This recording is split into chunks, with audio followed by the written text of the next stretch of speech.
जिस विवियन को कभी नॉमिनेशन का अधिकार तक नहीं दिया था, जिस विवियन के कान में जाके रजत ने कहा था कि ये गर्मी कहीं और दिखाना और मेरी गर्मी अगर तूने देख ली तो तू सहन नहीं कर पाएगा, जो एक वक्त को कट्टर दुश्मन थे, उस विवियन के लिए दिग्विजय सिंह राठी, जो कि रजत का भाई है, रजत का बिल्कुल जिगर का टुकड़ा कह रहे थे रजत दलाल जिसे, उससे लड़ गए।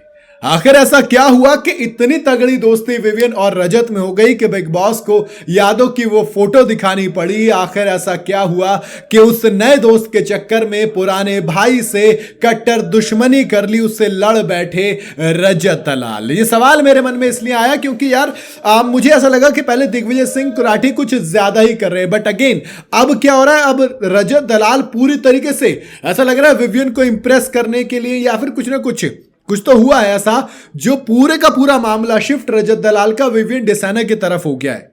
भाई आपको याद होगा जब घर के अंदर वाइल्ड कार्ड के तौर पर दिग्विजय सिंह राठी की एंट्री हुई थी, तब एक वो कहा था मेरा भाई आ गया, रजत दलाल जेल के ऊपर चढ़ गए थे, बिल्कुल नारा बुलंद कर रहे थे कि भाई जाट भाई ये दोनों मिलके खेलेंगे, ये वो फलाना ढिमकाना।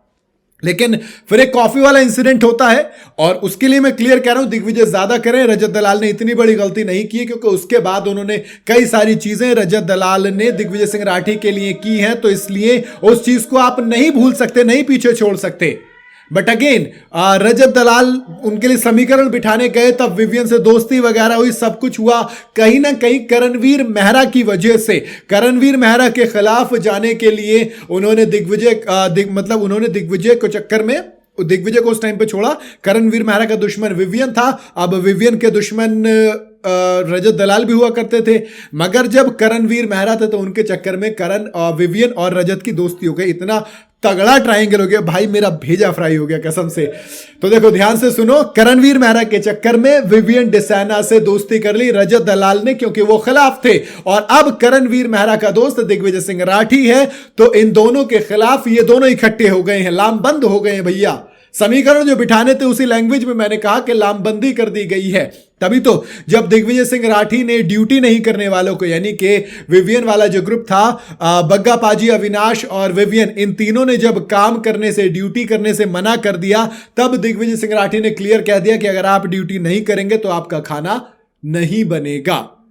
खाना नहीं बनेगा तो फिर क्या होता है, रजत दलाल कहते हैं कि अब अगर खाना बनेगा तो सबका बनेगा, नहीं तो मैं नहीं बनाऊंगा। ये बात शुरू होती है और दोनों की लड़ाई फिर बहुत तगड़ी हो जाती है। दिग्विजय सिंह राठी, पता नहीं ये वाली बात क्यों कही उन्होंने, लालच वाली, कि तुझे लालच है।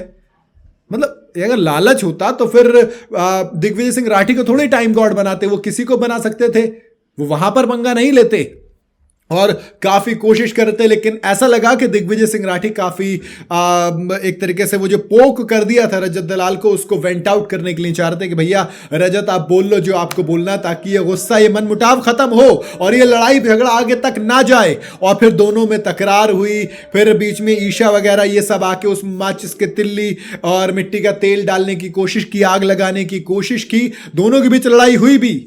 और मुझे अफसोस ही हो रहा था कि दिग्विजय सिंह राठी और रजत दलाल विवियन डिसाना की वजह से लड़ रहे हैं यार, उनके ऊपर ये दोनों आपसी भाईचारा खराब कर रहे हैं। ये चीज गलत है मेरे हिसाब से। दोनों को इस चीज को बैठ के सॉल्व करना चाहिए था, बैठकर बात करनी चाहिए थी, बट अगेन दोनों ने बात नहीं की। वो जो कन्फेशन रूम वाला इंसिडेंट है ना, वहां से काफी कुछ चीजें बदल गई हैं। आखिर में दोनों ने बात भी की, लेकिन कहा कि लड़ाई नहीं, लेकिन मनमुटाव है अभी भी और वो रहेगा। दिग्विजय सिंह राठी थोड़ा सा ओवर कर रहे हैं जब वो कहते हैं कि देख भाई तू मेरे लिए जो कर रहा है कर, लेकिन मेरे से एक्सपेक्ट मत करके मैं भी करूंगा। तो दोस्त ये गलत है। जब हम किसी के लिए कुछ करते हैं और खासकर जब वो मेरा भाई होगा तो मैं उससे उम्मीद लगाऊंगा, और ऐसी उम्मीदें बिल्कुल जायज होती हैं। आपकी क्या राय है, आप अपनी राय मुझे कमेंट में बता सकते हैं। वीडियो अगर आपको पसंद आई हो तो इसे लाइक और शेयर जरूर करें और जाते जाते चैनल को फॉलो और सब्सक्राइब जरूर करते जाइएगा।